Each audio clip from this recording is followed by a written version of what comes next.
Hi, my name's Dan, and today I'm going to be talking to you about Boolean algebra with a particular emphasis on truth tables. So the things that you need to know before you'll be able to understand this video, you need to understand Boolean logic. I'm using double ampersand for and, double bar for or, and exclamation mark for not. You should also be aware of the Boolean algebra rules.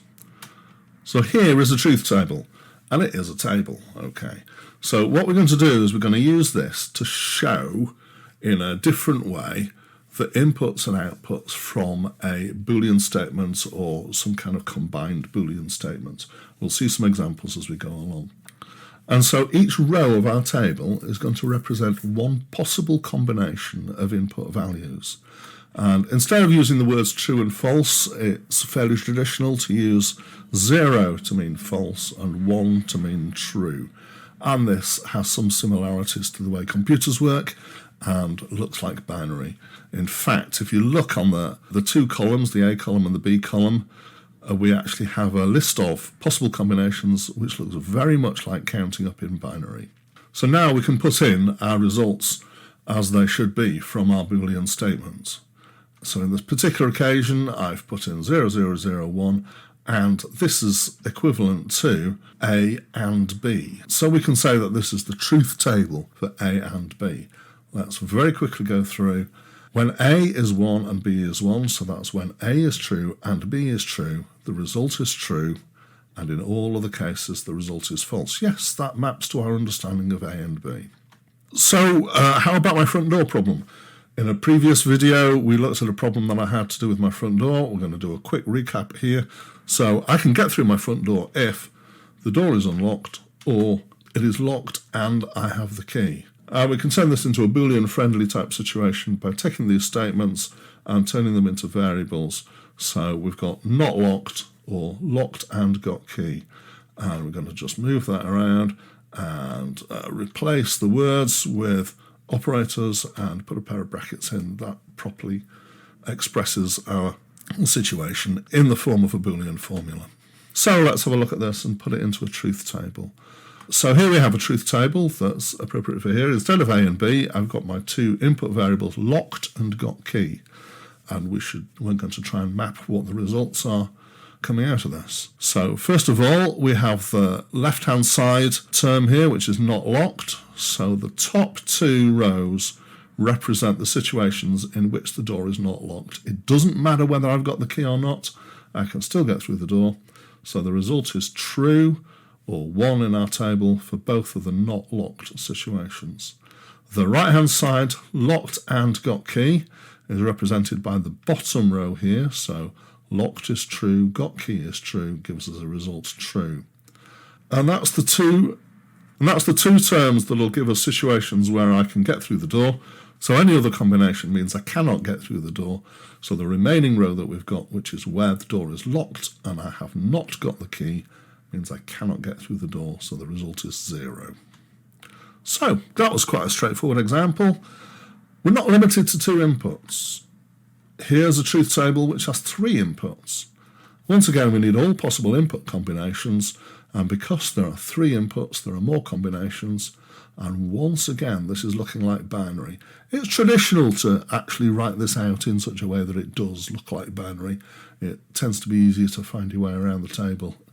So we're going to do a simple Boolean formula here, A or brackets, B and C, close brackets. And we're going to show the results of this statement in our truth table. So once again, we've got 2 terms, and on the left-hand side we have when A is true, the result of the whole thing is true.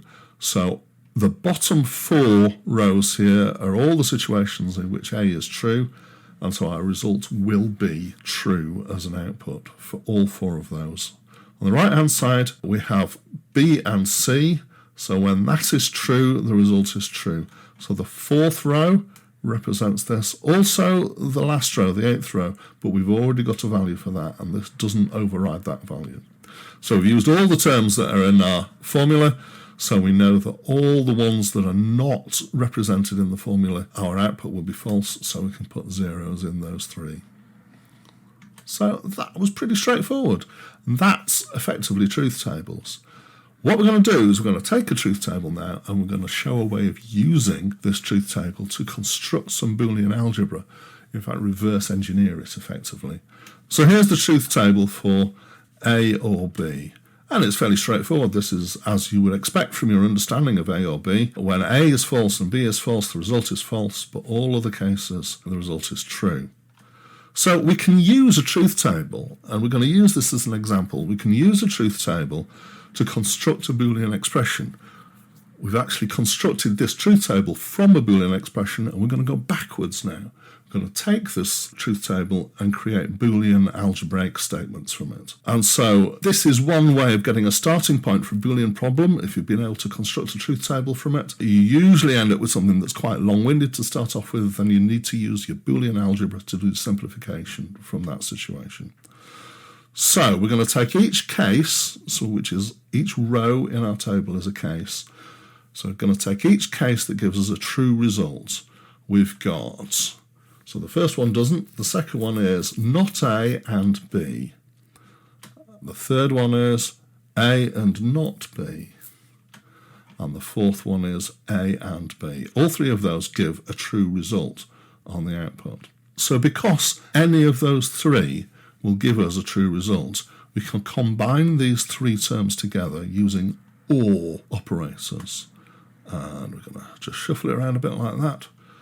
This doesn't look very much like the much more simple A or B, but we know it must be because we constructed the truth table from the concept of A or B, and then we've constructed the Boolean statement, the long one, from the truth table. So this is actually an excuse to once again show you some Boolean algebra and to show you how we can take that long statement and compress it down and simplify it. We've only got two variables here, A and B, so it should be possible to compress this down considerably. So bear with me, there is a certain amount of algebraic trickery going on here, but we're just basically using our Boolean logic rules. So the first rule we're going to use is the expansion rule. In reverse. So one of our expansion rules is that A and, in brackets, B or C is equivalent to A and B in brackets or A and C in brackets. And in the past, we have replaced terms that look like the left-hand side with terms that look like the right-hand side.